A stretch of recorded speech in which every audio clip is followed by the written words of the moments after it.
What's up, y'all? Welcome back to Sweet and Savory Barbecue. I'm your host, Jamie Trader. Today, we're going to be doing St. Louis style spare ribs on our Weber Kettle. Let's get started. First thing I want to do with these St. Louis style ribs is I just want to tell you a little bit about where they come from. They come down from the belly of the hog area.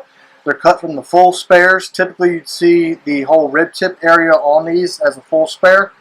I typically buy them as a St. Louis cut, but they just cut that spare rib off. You can buy full spares if you'd like. This is just what I'm used to cooking. Full spares are great. We'll do a video on them in the future, I'm sure. So the first thing I like to do, get these shaped up a little bit. You see this flat meat on the back. It's just kind of hanging there and it's going to burn up on the grill. You can take that off. You can do what you want with it. You can throw it on the pit and use it as a snack. Save it for beans, sausage, throw it away, whatever you want to do. It's your ribs. You do what you want with them. Alright, you see we got some big chunks of fat back here. I'm just going to take some of that excess off. We can keep these flies away. It's a warm day here in Maryland. The flies have decided they want to come out and join the party. I don't go crazy, especially these aren't like competition style. If these were competitions, I'd be kind of a little more nitpicky. Alright, so what I'm going to do is I'm going to come in here and actually drop this first bone. And we're just going to kind of square them up, even them up a little bit. And we're going to come down here. See, it's kind of thinning out. Down here at the end, it's even got a little cut in it.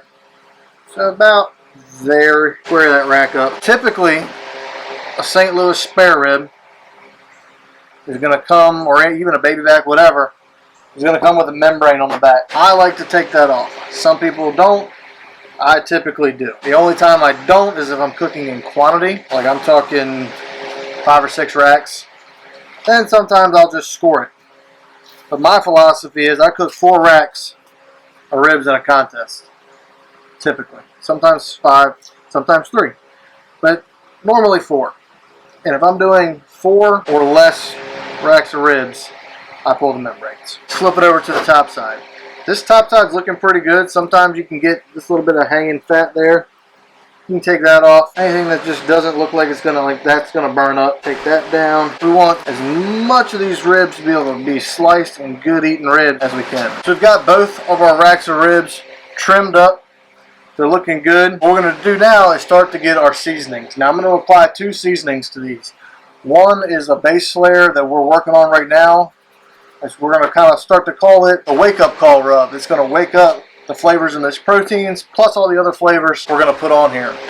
It's just a salt, pepper, garlic blend with a few other secret things. So first thing I'm going to do is I'm going to lay an olive oil binder down. You don't have to use a binder. You can use mustard, hot sauce, apple juice, water, whatever. Typically, if I'm using a binder, it's either oil or nothing. Just all depends on what I'm feeling that day. So, coming in for that wake-up call. That salt, pepper, garlic blend. A nice light coat, got a little pat. We want to keep our top side nice and pretty. So I'm going to come in and go ahead and season everything on this bottom side. Next layer is our OG rub. This is the one we've been working on for quite some time. Really hoping to have this out to y'all. I'd like to say by the end of the year, but we'll see if that happens. About a medium coat of the OG. You can use your favorite barbecue rub here. Pat in, flip them over. Now for the top side. Olive oil down. Some of that wake-up call. Come back with the OG. About a medium coat. Press that in. Just gonna let this sit here and hang out. If you got flies like I do, I'm gonna go ahead and move them inside. I like to let them hang out for about 30 minutes. Up to an hour. Really on ribs, I don't like to go overnight. They lose too much moisture that way, in my opinion. They're a thin cut, so about an hour is perfect for me. We're using the snake method here in our Weber kettle. We've got a foil pan with some water in it, and we're going to light from one end of our charcoal. That way it snakes around. We've also got some hickory and some cherry wood intertwined throughout there for our smoke flavor. We've got our Weber grill. It's up to 250. We're going to try to keep this between 250 and 300. We may have to come in here and rotate these ribs around just a little bit as the fire burns. That's okay. The cool part about cooking on a Weber, it's a very interactive type of cooking. I'm going to put these thicker ones a little closer where the fire is right now. We'll close the lid and we'll check on these about every hour or so. Maybe a little more often, 45 minutes. We'll see. We'll just see how they're going and we'll go from there. Our St. Louis style spare ribs have been on our kettle for about an hour. Come in here. Got some good color forming. Nowhere near ready to wrap yet. But what we're going to do, we're just going to rotate. Keep everything cooking nice and even. We'll get our lid back shut.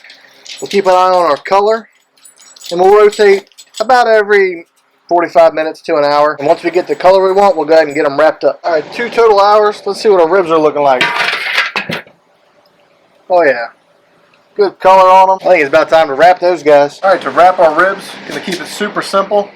Doing a little bit of Killer Hogs vinegar sauce. This is not by any means a competition wrap. We're here for eating ribs. A little bit on the back side. Nice little package. Double wrapped foil. This is also the thinner rack, so we're actually going to go ahead and switch them around when we put them back on the grill. So vinegar sauce rack on there, a bit of vinegar sauce on the back side. Probably go ahead and get this thinner one off, not on camera, but we'll bring you back for this one on camera. All right, we've already got one rack off. This other one should be about done. I'm going to kind of show you what I'm looking for. So you can see we've got disintegration in the bones. I'm going to grab my thermopan, probing nice and soft. Looking for a number. These are at 207, 208. Cooking at a higher temperature. They're definitely going to be done at a higher temperature internally. So we'll get these off. We're going to let them rest for, 20-30 minutes. That's all ribs really need. But you can drop these down in a cooler and they can rest up to a couple hours if you're not serving them until later. The ribs have been resting for about 25-30 minutes. It's time to dig on in. Grab this other one out of here. Nice and tender. Alright, let's get some sauce. So all this is a 75-25 blend. Killer Hogs the BBQ sauce at the 75. Killer Hogs the vinegar sauce at the 25. Sauce our backside. Here with a brush. You can set the sauce on these if you want to. This sauce is already hot, so it'll kind of almost set itself. Get them flipped over. Man, that color looks great. Little sauce on the top. It doesn't get any easier than that, guys. I mean, a Weber Kettle can make some dynamite ribs. You get these kind of stacked up for you. Man, if that don't look like good eating, I don't know what does. Alright, so y'all have seen me do ribs before. I like to just spread out a little sauce down on my cutting board. Kind of help preserve our sauce work here. Get these flipped over. This helps you see the bones. Get them cut up nice and tender. This just goes to show you, if you don't need anything crazy expensive, make great barbecue. Now, what's a Weber Kettle cost? 100 bucks. I mean, I was using my 26 today. That's a little bit more, but compared to some of these other pits out there, a couple $1,000 easy. Sometimes these are just as good. Let's go get these flipped over. I don't know about where y'all are from, but the flies here come back with a vengeance. We had a couple cooler days and it got warm again. Them flies are back. Alright, let's get this second rack cut up. Show off the sauce work. And there we go. Now you know I gotta try one. I'm gonna get one of this thicker rack.